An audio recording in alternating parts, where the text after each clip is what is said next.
हम सब जानते हैं कि अस्थमा का अगर अटैक अचानक आ जाए और अगर वो सीवियर हो तो एक व्यक्ति की जान तक जा सकती है।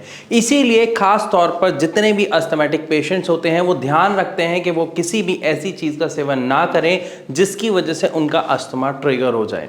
लेकिन बहुत सारे अस्थमेटिक पेशेंट्स अक्सर हमारे यानी भारत होम्योपैथी में जब अपने ट्रीटमेंट के लिए आते हैं तो उनका एक सवाल होता है कि सर कौन से ऐसे फूड आइटम्स हैं जो बहुत ज़्यादा हद तक आपके अस्थमा को ट्रिगर कर सकते हैं, यानी ऐसी फूड आइटम्स जो उनको स्ट्रिक्टली अवॉइड करनी चाहिए। तो आज की वीडियो में मैं आपको यही बताने वाला हूं। अगर हम बात करें अभी इसी करंट वेदर से, यानी सर्दियों का मौसम है और इस मौसम में सबसे ज्यादा खाई जाने वाली चीजों में से एक का नाम है मूंगफली। जी हाँ, मूंगफली। मूंगफली का सेवन इतना ज्यादा खतरनाक हो सकता है अस्थमेटिक पेशेंट के लिए, ये आप खुद नहीं जानते। कई केसेस में ऐसा देखा गया है कि मूंगफली के कारण जो अस्थमा का अटैक है वो इतना सीवियर होता है, इतना गंभीर होता है कि पेशेंट को तुरंत अस्पताल में भर्ती कराना पड़ता है और वहाँ पर स्टेरॉइड से उनका ट्रीटमेंट किया जाता है ताकि उस पेशेंट की जान बचाई जा सके। तो आपको मूंगफली का सेवन बिल्कुल नहीं करना है, ये कोशिश करें इसको ज़्यादा से ज़्यादा अवॉइड करें। इसके बाद दूसरी चीज़ के बारे में हम बात करते हैं, वो है नमक। जी हाँ, सॉल्ट।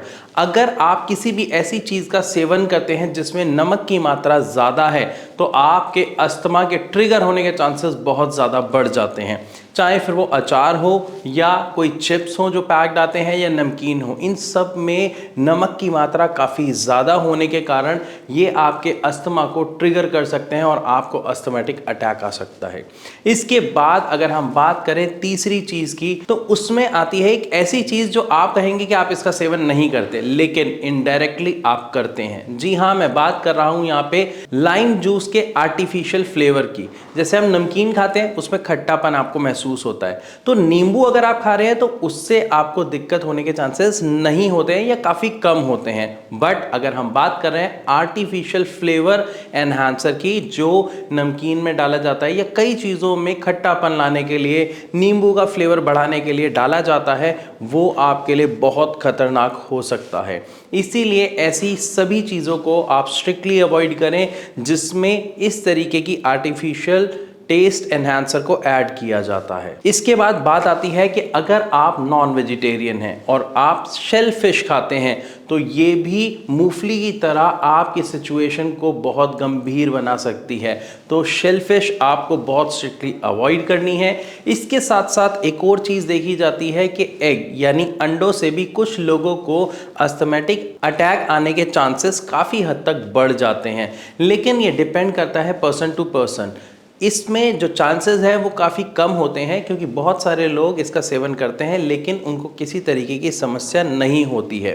तो इस बात से हमें एक चीज़ पर और गौर देना है कि अस्थमा का जो आपको अटैक आता है या आपके जो ट्रिगर्स हैं, यानी किस चीज़ के सेवन से आपकी जो समस्या है वो बढ़ जाती है, सांस लेने में आपको दिक्कत होती है, कफ ज़्यादा बनने लग जाता है, खांसी आने लग जाती है, ऐसी कौन सी चीज़ है। कुछ लोगों को चावल से हो जाता है, कुछ लोगों को दूध से, दही से होता है। तो आपको अपने ट्रिगर पॉइंट जानना और समझना बहुत ज़रूरी है क्योंकि बिना ट्रिगर पॉइंट समझे हम ये श्योर शॉट नहीं कह सकते हैं कि केवल इन चीज़ों की वजह से अस्थमेटिक अटैक आता है। ये patient to patient and body to body बिल्कुल अलग अलग होते हैं। ये आपकी बॉडी पर डिपेंड करता है कि आपकी बॉडी किस चीज़ पर कितना रिएक्ट कर रही है। लेकिन इन सब में जो ओवरऑल वर्क करता है वो हमारा इम्यून सिस्टम करता है। इम्यून सिस्टम ही जब रिएक्ट करता है तो आपका जो अस्थमेटिक अटैक है वो अचानक से आता है और काफ़ी बढ़ जाता है। इसके ट्रीटमेंट के लिए हमारे जो मेडिसिन्स होती हैं वो होती हैं हमारे इम्यून सिस्टम को स्टेबलाइज करने की, यानी नॉर्मल करने की। क्योंकि अगर हमारा इम्यून सिस्टम ठीक होगा, बैलेंस्ड होगा, तो आपका जो अस्थमा है वो कंट्रोल्ड होगा और आप एक स्वस्थ बेहतर लाइफ जी पाएंगे।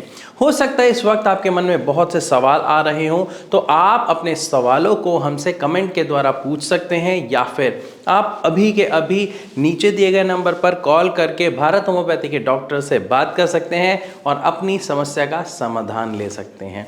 मैं आशा करता हूँ ये वीडियो आपके लिए यूजफुल रही होगी। अगर हाँ तो इसे लाइक ज़रूर करें। ऐसी और वीडियोज़ के लिए हमारे चैनल को सब्सक्राइब करें और इस वीडियो को ज़्यादा से ज़्यादा शेयर करें।